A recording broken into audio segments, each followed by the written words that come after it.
বিধানসভা ভোটের আগেই পশ্চিমবঙ্গে এনআরসি চালু হওয়ার সম্ভাবনা জানালেন শ্রমিক। ভোটার কার্ড ভরে গিয়েছে গোটা রাজ্যে।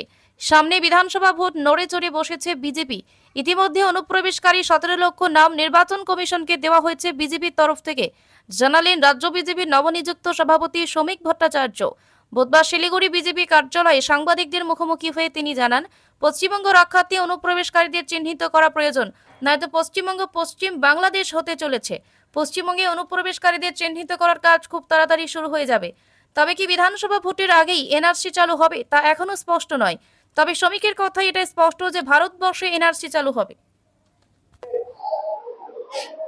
যে চিহ্নিতকরণের প্রয়োজন আছে, আমরা এর মধ্যেই 17 লক্ষ নাম আমরা নির্বাচন কমিশনকে জমা দিয়েছি এবং নির্বাচন কমিশন যেভাবে বিহারে কাজ করেছে, ভুয়ো ভোটার বিদেশি অনুপ্রবেশকারীদের এভাবে চিহ্নিত করেছে, কার্যত সেটা সেই চিহ্নিতকরণ পশ্চিমবঙ্গে হবে। মুখ্যমন্ত্রী যদি মনে করেন সেটা এনআরসি হচ্ছে, ঘুরিয়ে এনআরসি করছে বিজেপি, নির্বাচন কমিশনকে কাজে লাগাচ্ছে। মুখ্যমন্ত্রী যদি এটা মনে করেন, তিনি মনে করতে পারেন, কিন্তু এটা হবে।